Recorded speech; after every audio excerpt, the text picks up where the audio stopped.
Olá, boa tarde a você, conectado conosco aqui pelo Notícias Agrícolas no ar, nosso fechamento de mercado. Olhando para o que aconteceu com a soja lá na Bolsa de Chicago, a gente entende dois movimentos distintos aí. Um movimento focado mais no que está acontecendo agora, nesse momento, nos vencimentos mais próximos, e um movimento já de olho no que pode acontecer com a safra americana. Essa diferença entre o atual e o futuro tem diminuído nesses últimos dias. A gente vai daqui a pouco trazer os números para vocês. Mas óbvio que a gente quer entender o que está acontecendo com o mercado da soja e, mais do que isso, qual é a tendência de preços. Será que tem uma luz no fim do túnel? O produtor brasileiro muito preocupado com essa pressão negativa que nos últimos dias está vindo também de Chicago, né? Já tinha aí uma pressão vinda de dólar em queda, vinda de prêmios muito negativos, e nas últimas sessões essa tendência mais negativa para os preços também em Chicago. Será que muda alguma coisa daqui para frente? O que a gente precisa olhar? O que a gente precisa entender? Perguntas para o meu amigo Enio Fernandes, lá da Terra Agronegócios. Afinal de contas, o que vem por aí, Enio Fernandes, e o que a gente precisa ficar atento? Tem oportunidade, tem possibilidade de virada de preços aí para o produtor, tem oportunidade de melhores negócios do que ele está vendo aí acontecer nesse momento? Enio, seja bem-vindo. Ô, Alexandre, primeiro eu quero agradecer a oportunidade de trocar ideia com vocês. Prazer estar aqui. Bom, vamos lá. Nós temos dois cenários bem diferentes, né? A safra nova nos Estados Unidos, que reflete as cotações de novembro a março do ano que vem, né? Março, maio, elas estão orbitando perto de 12,70 dólares por bushel. 12,70 dólares por bushel são bons preços. Então, a gente tem que começar a entender disso. E por que os preços futuros estão nesse patamar? Porque se você olhar, pegar a área plantada norte-americana, que está sendo projetada pelo USDA, 87,5 milhões de acres, e usar uma produtividade média, nós temos três cenários. Uma safra muito boa nos Estados Unidos é alguma coisa perto de 122 milhões de toneladas. 122, 123. Seria uma safra excelente. Uma safra normal, 119, e uma safra ruim, alguma coisa perto de 116. Quando você faz essa análise, olha, macro, esses números macro nos Estados Unidos, o diferencial nos Estados Unidos tem muito pouco para acontecer. E os estoques de passagem dos Estados Unidos estão relativamente baixos. Agora, para essa temporada que está se encerrando agora, que os preços buscaram patamares extremamente altos, 5,4 milhões de toneladas. Uma safra de 120 milhões de toneladas dos Estados Unidos, que seria uma boa safra, eu terei estoque de passagem de 7, 8 milhões de toneladas, que são estoques relativamente baixos. Por isso, os preços estão nesses patamares. Olhando para o futuro, conforme for a safra dos Estados Unidos, e também lembrar que em outubro a gente começa a plantar aqui no Brasil e for a safra brasileira, logicamente esses preços podem descer e deverão descer caso a gente tenha uma boa safra nos Estados Unidos, outra boa safra na América do Sul. Isso é um ponto. Agora, caso a gente tenha algum problema nos Estados Unidos, o mercado vai trazer oportunidades de venda. O preço hoje já é bom, 12,70 são bons preços, mas a gente pode ter esses preços subindo.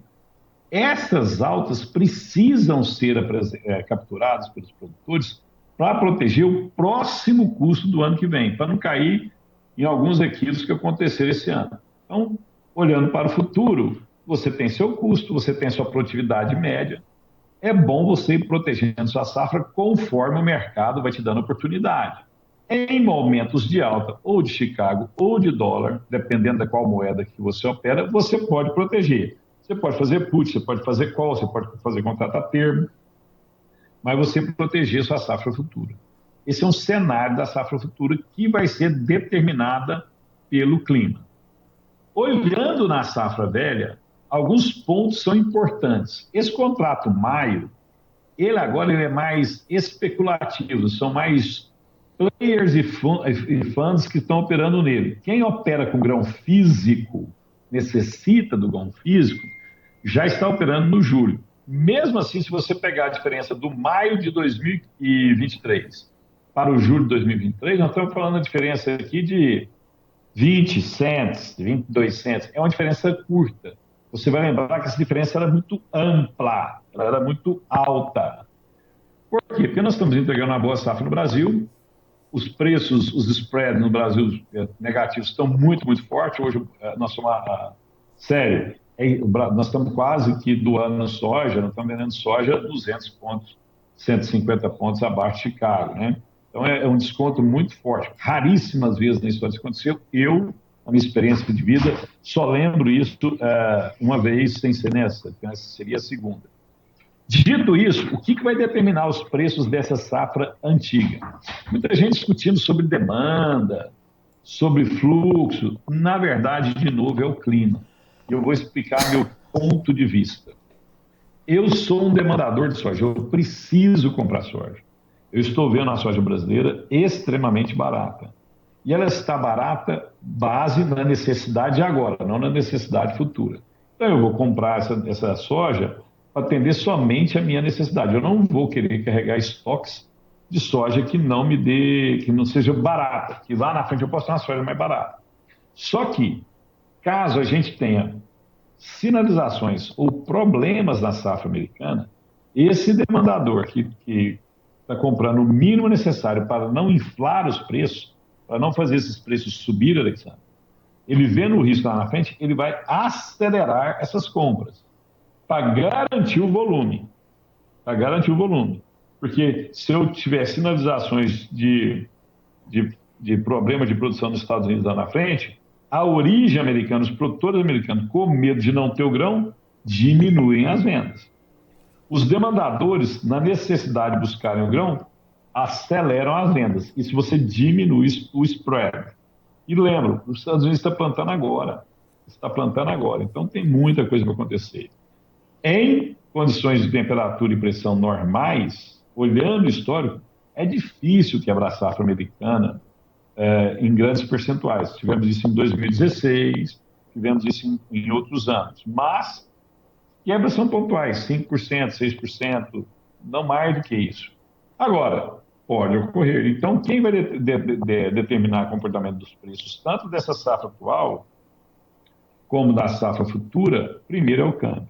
É o clima. Segundo ponto interessante também, muito importante, é que os produtores brasileiros chegaram na safra poucos vendidos.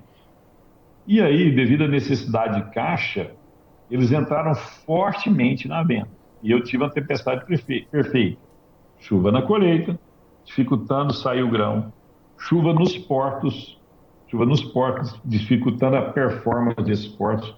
Custo de frete alto, porque os produtores queriam tirar a soja rapidamente das suas lavouras, pagaram frete muito caro para reter os caminhões, isso sobra menos caminhões para levar para o porto. E uma força maciça de venda. A soja chegava e ele vendia. Por quê? Para tentar irrigar o caixa. Quando a soja começou a cair mais fortemente, os prêmios bateram 90 abaixo, 100 abaixo, esses produtores, com medo de ver os preços caírem ainda mais, aceleraram ainda mais as vendas. Então, agora, quando nós estamos chegando no final do mês 4, um grande volume de vendas foram realizadas em abril e março e abril. Agora, essas vendas precisam ser carregadas para os portos. Em teoria, com os produtores mais de 90% colhido, com grande parte dos seus compromissos já planejados e, principalmente, com mais de 90% da soja colhida, ela já está 90% armazenada. Então, você tem uma pressão vendedora menor, por isso você está vendo os prêmios futuros maiores. Em resumo, é isso. Bom, então, as oportunidades viriam do clima nos Estados Unidos, obviamente um clima negativo, trazendo consequências aí para produção e produtividade da safra americana, e mais um arrefecimento dos prêmios aqui no Brasil. Mas quando isso pode acontecer? Tem um prazo para isso acontecer, Enio?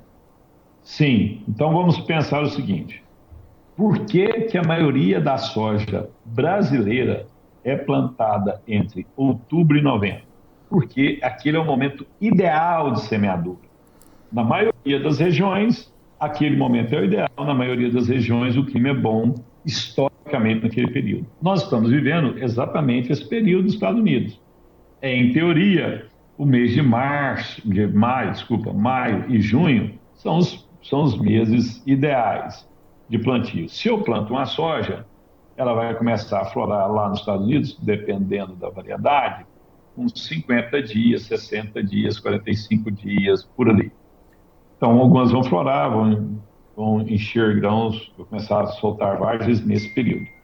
Só que, outra coisa importante que nós temos que notar, quando eu chegar no final do mês de junho, eu consigo ter visões de pluviometria e temperatura, pelo menos por mais 15, 20 dias, com maior segurança. Não que sejam perfeitas, com maior segurança. Então, de hoje a 60, 70 dias, é que nós vamos ter maiores movimentações de mercado.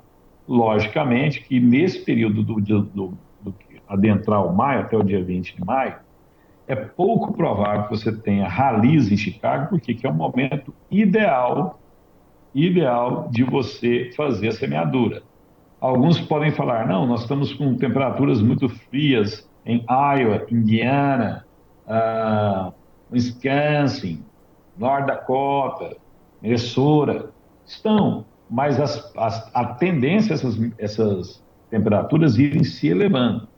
Então, no curtíssimo espaço de tempo, você não pode esperar grandes ralis, a não ser que você tenha alguma surpresa muito forte vinda ou das exportações, que parece não é o que a gente tem encontrando, ou alguma surpresa fora do mercado da soja que possa puxar essas cotações sem ser os aspectos fundamentais. Só que nós já temos surpresas demais, né? Nós estamos com a guerra que nunca termina, nós estamos tendo discussões pouco produtivas de arcabouço fiscal aqui e o mercado está bem calmo, né? Então, assim, no curto prazo, não tem grandes transformações. Quando mais, depois do dia 15 de maio, a gente caminhar para junho e julho, é ali que o mercado norte-americano de clima vai pesar mais fortemente. Maio, junho, talvez julho, uns 60 dias aí de atenção, então, para o produtor, Enio. Na verdade, não quer dizer que em 60, 70 dias tudo se resolveu. Você vai lembrar que anos atrás, 2 anos atrás, se eu não me engano, 2019 para 20, a safra americana era muito boa, estava indo tudo muito bem. No momento da colheita, a gente teve aquele evento climático, que chamaram de derecho, que destruiu algumas estruturas de armazenagem de algumas multinacionais nos golfos, né, no sul dos Estados Unidos, e não tinha como sair soja nos Estados Unidos, o preço aqui explodiu bem no final do ano. Então, o clima sempre vai ser presente até essa soja estar colhida. Várias vezes você já noticiou em anos anteriores neve na colheita do milho, mas a maior intensidade, a maior potencial de impacto nas cotações é sim nos próximos 50, 60, 70 dias. Só que, lembre-se, não se carreguem com excesso de otimismo. O impacto ele pode ser positivo para preço, problema nos Estados Unidos fazendo os preços subirem, ou eles podem ser negativos para preço. Nós podemos ter uma safra muito, muito boa. Isso já aconteceu nos Estados Unidos. Resumindo, Enio, o clima nos Estados Unidos, ou seja, o desenvolvimento das lavouras por lá, vai regular tanto a demanda, né? Se for ruim, aumenta a procura por produto. Se for bom o clima, o comprador relaxa e espera para ver, comprando da mão para a boca, espera para ver ter mais oferta mais barata lá na frente. E também vai determinar o ritmo da comercialização, talvez aqui no Brasil, então. Se essa demanda vier, mais rápido vai ser a venda. Mas a gente aqui no Brasil tem como acelerar essa comercialização? Já que você bem lembrou, a gente teve um monte de problema lá atrás. Primeiro atraso da colheita, depois chuvarada na hora de embarcar os grãos. E isso atrasou, né, a nossa janela de exportação por aqui. A gente tem condição de atender, de repente, um mercado mais acelerado aí? Uma coisa que importante sua pergunta. Nós temos condições, sim, que nós vamos entregar uma safra muito robusta.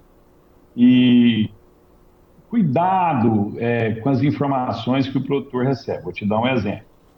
Se você pegar a safra brasileira, 154, 155 milhões, somar a Argentina, 24 a 26, e uma Paraguaia de 10 milhões, eu estou falando só dos principais países produtores da América do Sul, mas se eu somar toda a América do Sul, que nós estamos entregando de produto, e o que nós temos para mandar para fora, quando eu chegar no final da nossa temporada aqui na América do Sul, o nosso estoque de passagem da América do Sul como um todo vai ser um pouco menor que o do ano passado. Um pouco menor. Então, aí o produtor pensa assim, ué, então por que os preços estão caindo? Porque quando eu olho no caso brasileiro, o nosso estoque de passagem esse ano vai ser maior que o ano passado, porque a gente quase não tinha estoque de passagem no ano passado. Esse ano eu tenho que esmagar algo como 50, 52 milhões de toneladas, eu tenho que rodar a fábrica a pleno, e isso é positivo. As fábricas estão tendo margens muito boas, excelentes. Essas margens excelentes estimulam o industrial a esmagar essa soja constantemente, andar na sua capacidade máxima, e nós precisamos exportar mais de 90 milhões de toneladas, 93, 94 milhões de toneladas. Esses prêmios tão baixos mostram que a nossa exportação está muito bom, porque nós temos oferta. É impossível o prêmio cair se o produtor não vender. Por que caiu tanto? Porque o produtor vendeu muito e muito concentrado. Ele concentrou muitas vendas bem no período da colheita, no momento que a logística estava afetada. Dito isso, logicamente nós temos produto para atender tanto o mercado interno quanto o mercado externo, mesmo que a utilização do biodiesel, o aumento da concentração de biodiesel. Tá, então vamos olhar pelo outro lado, olhando a grande safra, a grande oferta que tem aí no Brasil. Mesmo que a gente consiga acelerar essa comercialização diante de uma janela que ficou mais estreita, a gente vai carregar muito mais soja para o segundo semestre. Faz sentido isso para você? E até que ponto esse carregamento dessa soja para o segundo semestre pode interferir aí na precificação ou nos prêmios, né? no resultado aí dos prêmios? O que nós precisamos fazer para entender mercado, né? A gente tem que sentar dos dois lados da mesa. Eu já operei do outro lado, né, da ponta que comprava, e depois você vem para a ponta de venda. Hoje você tem parceiros dos dois lados. Se você é um demandador de soja, você precisa da soja, você está tendo bons lucros ou para esmagar ou para exportar. Você está tendo bons lucros.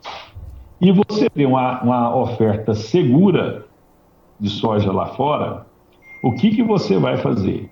Você vai continuar comprando, mas com cautela para você não promover essa alta, né, nas cotações, para não contrair sua margem, para não espremer sua margem. Você vai fazer isso e todos os compradores vão fazer isso. Quando eu tiver problemas de produção lá nos Estados Unidos, caso eu tenha problemas de produção lá nos Estados Unidos, eu tenho a insegurança disso. Eu vou aqui, o demandador, ele vai tentar comprar mais rápido. Para ele tentar comprar mais rápido, para eu estimular o produtor a me vender, eu melhoro o preço, eu subo o preço para cima. E o produtor vai atender essa demanda, ele vai responder com a venda. Se ele estava vendendo nas cotações de 150, 140 abaixo, 80 abaixo, com 90 abaixo, ele vai vendendo. Até esse produto na mão do produtor ficar mais escasso. Então, o produtor vai sim acelerar as vendas dele ou não, conforme a demanda puxar. Mas a demanda vai puxar conforme ele tiver segurança na entrada da safra dos Estados Unidos. No final do dia, Alexandre, o que a gente tem que entender é que gestão de risco, olhar mercado, movimentação de fundos, margem da indústria esmagadora ou da exportadora, tudo vem do grão. Eu preciso ter o grão para realizar a minha operação. Hoje nós temos grão concentrado no Brasil. E a fonte de oferta de grão de soja no mundo hoje é o Brasil. E essa compra está sendo paulatina. porque nós temos uma oferta muito concentrada. Caso a gente tenha ameaças de produção, esses preços melhoram. O problema é que quem escuta, às vezes, ele é contaminado pelo lado otimista. Ele, vai dar certo nos Estados Unidos, a safra lá pode não ser boa e tal. Agora, já pensou se a gente tem uma excelente safra americana, os preços ficam perto de 12 alguma coisa, depois nós temos uma outra boa safra na América do Sul, esses preços podem descer e você vai chegar na outra safra sem proteção. Aconteceu agora, recentemente, com o milho safrinha. Muita gente está segurando o milho safrinha da safrinha passada. Nós tivemos preços muito bons janeiro, fevereiro e março. Até dezembro nós tivemos preços bons, né? Final de outubro os preços já começaram a melhorar. Seguraram, esperando o melhor momento. Agora eu estou com tem produtores que estão com a safrinha guardada e está chegando a próxima safrinha. E ele ainda tem soja guardada. Quer dizer, anos anteriores, quem segurou o produto acertou, teve uma margem muito boa. Esse ano é outra história, a gente não pode apostar o nosso negócio, você tem que ir protegendo a sua margem. Quem sempre trabalha na proteção, com planejamento, ele sempre vai crescer na sua atividade, porque todo ano ele tem lucro. E aí ele tem robustez, ele cresce sempre. Alguns podem ganhar mais dinheiro que ele, menos dinheiro que ele no momento, mas ele sempre vai ter um crescimento constante e contínuo. É engraçado você trazer essa história do milho para a nossa discussão aqui, porque na cabeça do produtor, um atraso na colheita da soja, uma implantação de um milho de segunda safra fora da janela ideal, poderia trazer complicação aí para a produtividade. Só que o que a gente está vendo, Enio, é uma grande safra de milho vindo por aí, né? Se não tiver nenhuma geada, nenhum problema de clima daqui para frente, a história é outra, né? Ou seja, ele projetou um cenário que não se concretizou de novo, né? Deixou de participar. Você está completamente certo. Poderia. Então, ele deveria ter vendido tudo? Não. Ninguém tem bola de cristal para saber se deveria vender tudo. Ele deveria ter vendido tudo a sua soja? Não, você não tem bola de cristal que vai acontecer. Pode acontecer alguma coisa no mercado que transforme esse mercado fortemente. Agora, ele deveria ir paulatinamente se protegendo? Deveria. Quanto melhor o clima está no Brasil inteiro, ele deveria se proteger. Outra coisa, milho de $7 o bushel, tivemos milho de $8 o bushel, acima de $6 o bushel, você tem que pensar muito bem para segurar, né? Soja acima de $15 por bushel, né? Qualquer analista de mercado falou várias vezes, $15 o bushel são preços históricos. Você tem que ir aproveitando. Não estou falando que você tem que vender tudo, mas você tem que ir aproveitando. E sempre foi assim, sempre vai ser assim. O mercado, uma coisa a gente tem que deixar claro, o mercado sempre vai dar oportunidade para você travar os seus custos de produção com alguma margem, sempre. Em alguns momentos, você vai errar. Em outros momentos, você vai acertar. De novo, quem seguiu o raciocínio da ponderação e do cuidado nas 3 últimas safras, e travou grande parte da sua safra trabalhando em segurança, ele ganhou menor volume financeiro de dinheiro do que quem segurou para vender no segundo semestre, principalmente nos 2 últimos anos. A margem foi completamente outra. Quem adotou a mesma estratégia nos 2 últimos anos esse ano, teve uma perda de margem muito importante. Tem produtores que estão 70% vendidos, tem produtor que não vendeu nada. Vendeu nada de soja, não vendeu nada de safrinha, ainda tem parte da safrinha passada a vender. Então, o que eu quero mostrar é o seguinte, não se puna tanto. Todos acertam, todos erram, mas a gente tem que aprender sempre. Por isso que quem me acompanha nas minhas mídias sociais, lá nas redes sociais, a nossa hashtag é sempre tentando entender o agro. É estudar, estudar, estudar. Aprender, aprender, aprender. Cuidado quando a gente acha que sabe muito, tanto consultor, como analista, como produtor. Esse negócio nosso é estudar, estudar, estudar sempre. Muito bom. Enio, só para a gente finalizar então, Tá tudo, pelo que eu entendi, muito focado no que vai acontecer com a safra americana e basicamente mercado de clima influenciando por lá. Diante dessa perspectiva, o que o produtor tem que fazer? Como é que ele detecta, desculpe, a oportunidade? Porque, assim, qualquer aumento de preço em Chicago, qualquer queda de prêmio aqui no Brasil, é hora de vender? Como é que ele faz essas contas? Excelente pergunta sua. Vamos lá. Primeiro, eu vou começar do início. Quem está é a soja guardada e ainda tem volume de soja a ser vendido. Volume de soja a ser vendido. Se você está com um prêmio de 150 abaixo, 100 abaixo, e a tendência lá na frente é de prêmios um pouco melhores, você tem uma sinalização. Mas momentos de alta, ou devido a Chicago, ou devido ao comportamento do dólar, que você tenha altas fortes nos dias, para você não arriscar tudo para o melhor momento, que você pode perder esse melhor momento, são oportunidades de venda. Ponto. Segundo, procure o seu preço médio. Uma conta simples. Em fevereiro, a soja nos portos brasileiros ela estava orbitando perto de R$ 180.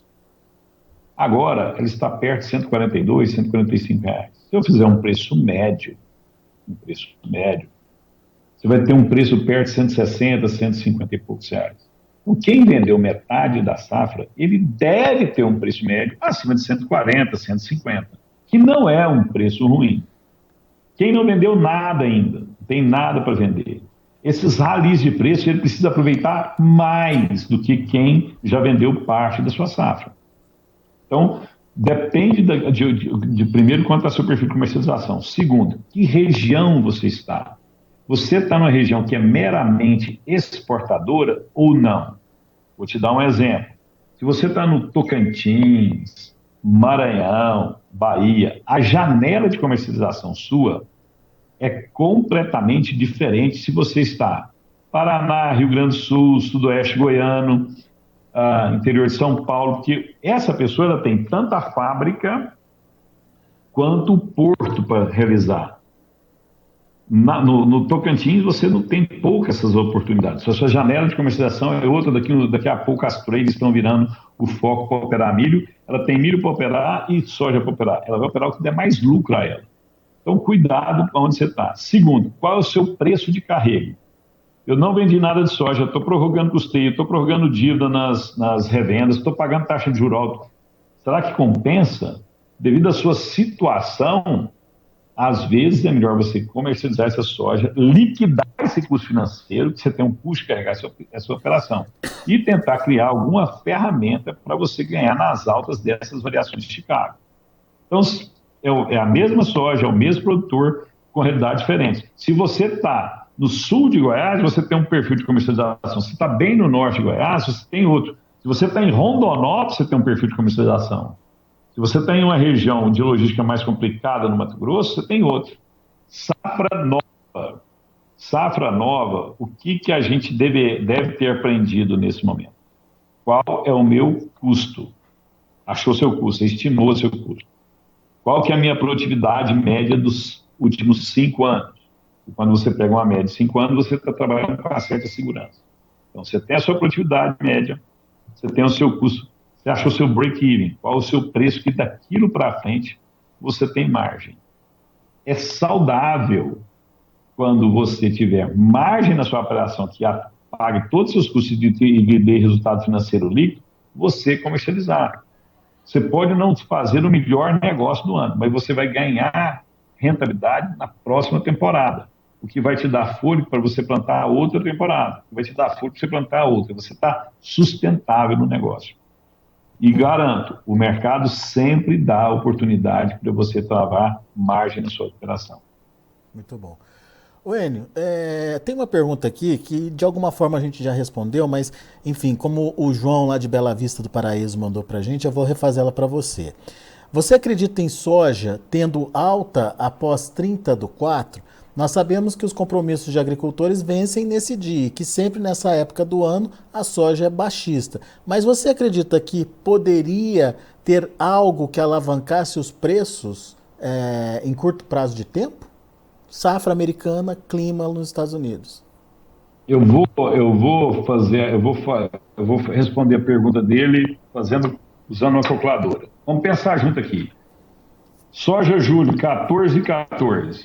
Com um prêmio de 150 abaixo, você estaria recebendo por essa soja 12 dólares e 64 cents por bushel. Eu peguei os 14,14 e um desconto de 150 pontos, correto? Então, hoje a soja, flat price por Porto Brasileiro, 12,64 dólares por bushel.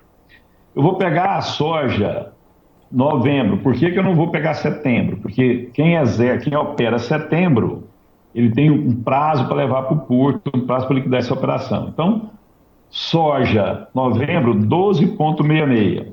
Os prêmios estão variando lá na frente, né? O comprador 50 acima, o vendedor 100 acima. Mas eu vou usar o prêmio do comprador, ponto 50. Eu teria 13,16 contra 12,64. Ou seja, se eu olhar para Chicago e pelos prêmios, a lógica mostra que soja vai subir de preço. Qual que é a conta que você tem que fazer? Qual que é o custo de eu carregar essa operação? Eu estou pagando financeiro? O meu custo de carregar me permite liquidar isso? Segundo, aqui a gente não pôs a questão do câmbio no cenário. Qual a tendência de câmbio? Como é que eu vou saber a tendência de câmbio? É olhar toda segunda-feira o boletim Fox do Banco Central e te dá esse número de graça. As maiores consultorias do Brasil projetam o número de câmbio. Então você tem não preocupa se é 5,20 ou 5,25 ou 5,30. Vê qual que é a tendência. Deu 3, 4 semanas, 5 semanas que o prêmio está caindo, essa conta fica menos favorável a você. Então, a resposta ela é um pouco mais sofisticada, porque a pergunta é sofisticada. Quando eu olho situação Chicago e Flat Price, a tendência sim é dos prêmios e Chicago dar uma menor remuneração. Mas eu preciso entender qual é o meu custo e principalmente qual que é o meu risco. Eu tenho alguma ferramenta que eu possa utilizar para vender minha soja agora, pagar meu passivo, parar de correr esse risco e tentar ganhar nas altas? Tem. Você vende sua soja, paga seu passivo, vai em Chicago, tenta fazer uma operação de call. Que se subir, você ganha. Só que toda vez que você entrar numa operação para proteger, você não tem mais o grão que você vendeu, você pagou sua opção, você limitou o seu risco, porque se der errado, você vai perder só o prêmio da opção. Esse custo não é barato. Veja se essa operação também te dá lucro, se compensa o quanto que Chicago tem que subir para você ter lucro nessa operação. Então, dá sim para você fazer essa conta. Em teoria, a tendência dos preços é melhorarem. Mas lembre-se, falta prêmio e qual o risco? Compensa correr esse risco? Qual que é o custo que vai ficar de eu proteger minha operação? Simples assim. E o Fernando Ehlers está participando com a gente aqui pelo YouTube. Alô? Tá me ouvindo, Enio? Enio? Alô? Oi, Enio? Parece que a gente perdeu a conexão lá com o Enio. Tá me ouvindo, Enio? Parece que não. Mas enfim, a gente agradece a participação do Enio Fernandes aqui com a gente. Eu estava dizendo que o Fernando Ehlers está participando aqui com a gente, dizendo que justamente o problema é saber o custo de produção. Na safra passada, os custos foram exorbitantes. Para a safra nova, será que a gente vai ter custos menores? No final das contas, preço menor, mas com custo menor, vai garantir uma margem positiva aí para o produtor? Talvez essa é a conta que o produtor tem que fazer nesse momento. Fernando tá conectado aí, está participando com a gente. Enio, tá me ouvindo? Sim, voltei. Não, é só para concluir mesmo, eu estava falando da participação do Fernando Ehlers aqui pelo YouTube, e ele falou dos custos exorbitantes da última safra, ele tem razão. Mas agora com custo menor para a próxima safra, um preço menor também, pode até acabar dando margem positiva aí para o produtor. Então ele tem que fazer essas contas também, né, Enio? E outra coisa, eu escutei o comentário seu, Alexander. Como é que a gente sabe esse custo? Você tem o IMEA no Mato Grosso, que faz esse levantamento de custo da safra futura. Você tem o IFAG em Goiás, que faz esse levantamento de custos. Você tem o DERAL no Paraná, só para citar alguns. Ou seja, se você pesquisar, esses institutos que são geridos por produtores, ou por órgãos governamentais, ele tem a capacidade de mostrar o custo médio da região. O seu custo de arrenda é você que vai pôr, o custo do seu fertilizante, seu insumo, é você que vai pôr, mas ele tem as referências lá. Então, hoje, você fazer o custo de produção é relativamente fácil. Se é relativamente fácil você fazer o custo de produção futuro, e a média dos últimos 5 anos você tem na mão, você consegue começar a criar estratégia para defender o seu negócio. Então, você tem vários institutos que podem te ajudar e também tem consultorias que podem te ajudar. Boa, Enio. Samuel Aguiar diz o seguinte: Enio, a soja está R$ 31 mais barato que nos Estados Unidos, aqui no Brasil. Existe alguma maneira de repente, o cooperativismo conseguir se unir, ou o próprio produtor se unir de alguma maneira para reajustar esses preços? Se está mais barato que dos Estados Unidos, junto o produtor brasileiro não consegue melhorar esse preço, não? É a pergunta do Samuel. Então, vamos lá, Samuel. A gente tem que fazer a conta ao inverso. Por que a soja aqui está tão mais barata? Porque tem uma lei que impera, a lei da oferta e da demanda, né? Lá nos Estados Unidos não tem soja. Os estoques de soja estão muito baixos. Lembra, a temporada dele termina agora, final de agosto. Nós já estamos indo para maio, mês 5, né? E como eu te falei, o estoque de passagem, perdão, carry-out é estoque de passagem. O estoque de passagem nos Estados Unidos é pouco mais que 5,4 milhões de toneladas. Aqui nós estamos no auge da oferta. Lembrem-se, senhoras e senhores, nós nem terminamos de colher a soja. A entrega chegou concentrada e a comercialização concentrada. Essa oferta constante não vai continuar. Ela não vai continuar. Então, essa diferença de preço de soja do Brasil e Estados Unidos tende a diminuir, mas é mais uma questão de mercado, de cooperativismo. Agora, eu não queria fugir da pergunta. Nesse novo mundo que nós estamos indo, né, você tem grandes corporações ficando cada vez maiores, né, as grandes traders, os grandes dealers, que são esses grandes distribuidores, estão tomando proporções gigantescas. O único caminho que eu vejo para o médio e pequeno produtor é o associativismo. As cooperativas precisam ser extremamente bem defendidas. Logicamente, senhoras e senhores, que cooperativa é igual ao seu negócio, é igual ao meu negócio. Tem hora que ela comete erros, tem hora que ela comete acertos, mas aonde você tem um cooperativismo forte, você tem um setor rural com maior renda, maior sustentabilidade. Às vezes, você escuta alguns questionamentos e críticas dos dirigentes dessas cooperativas. Mas se você olhar, na grande maioria deles, são extremamente comprometidos, dedicam bastante. O quadro profissional dessas cooperativas estão cada vez melhores. Então, na minha visão, o cooperativismo, a união dos produtores, é essencial para você conseguir negociar nesse novo patamar de mercado que nós estamos indo. E essa sofisticação de mercado vai ficar cada vez mais profunda. Inteligência artificial, mercados futuros, a intensidade que nós estamos vendo de tecnologia dentro do campo e na comercialização vai ser cada vez mais profunda. Uma das grandes demandas que a gente tem é cursos de comercialização que a gente está começando a fazer para os clientes nossos, porque não dá para abrir para todo mundo, senão você não tem tempo de operar outras situações, né? Mas no final do dia, o cooperativismo, na minha visão, é uma das bolas propulsoras para a proteção do médio e pequeno produtor do Brasil e até do grande. Boa. Enio Fernandes, já gastei muito seu tempo aí, eu agradeço muito a sua disponibilidade de estar aqui com a gente, de responder, inclusive, aos participantes aqui no nosso chat do YouTube. Fica o convite para você voltar mais vezes para a gente continuar essa conversa. Acho que é muito importante esse entendimento do mercado e principalmente todo o seu conhecimento sendo transmitido aqui para o produtor, de forma a auxiliá-lo aí no seu planejamento da comercialização. É um ano desafiador, é verdade, mas como você mesmo colocou aí, as oportunidades aparecem e o produtor precisa ficar atento a essas oportunidades para não deixar o bonde passar, né? Isso que é o mais importante. Não adianta nada ver a oportunidade ali, não agarrar ela e achar que amanhã vai ser igualzinho ou vai melhorar. Tem que entender que a oportunidade está aparecendo naquele momento ali. Muito obrigado, viu, Enio Fernandes? Muito obrigado, quero agradecer ao João, ao Samuel e ao Fernando pelas perguntas. Um grande dia a todos. Tchau, tchau. Valeu, Enio. Abraço. Tá aí Enio Fernandes, Terra Agronegócios, aqui com a gente no Notícias Agrícolas, fazendo uma análise complexa e completa também do mercado de soja, principalmente.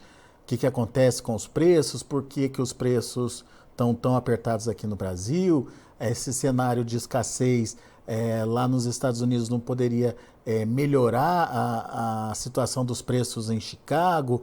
O que a safra americana que está sendo plantada agora tem a ver com a precificação? Enfim, uma aula para você que quer conhecer e precisa conhecer um pouco mais da dinâmica aí do mercado e principalmente de precificação das commodities, em especial da soja.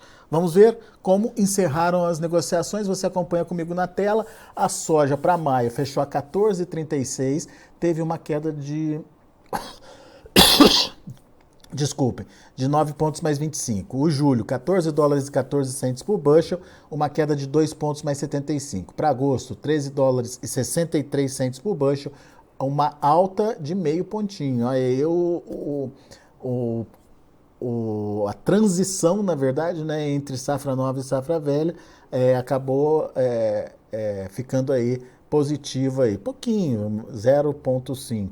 O setembro ficou negativo, também pouquinho, 0,25, mostrando uma estabilidade aí, maior nos preços para o segundo semestre.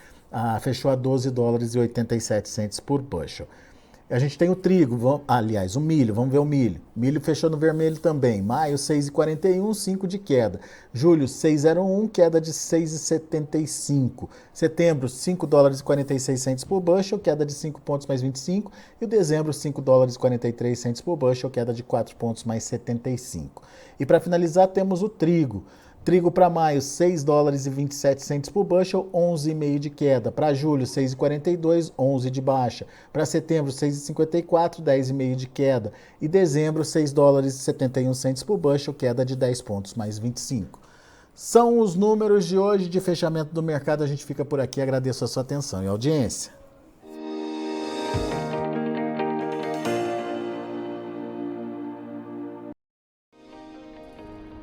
Se inscreva em nossas mídias sociais, no Facebook Notícias Agrícolas, no Instagram @Notícias Agrícolas e no nosso Twitter @Notiagre. E para não perder nenhum vídeo, não se esqueça de nos acompanhar no YouTube e na Twitch, Notícias Agrícolas Oficial.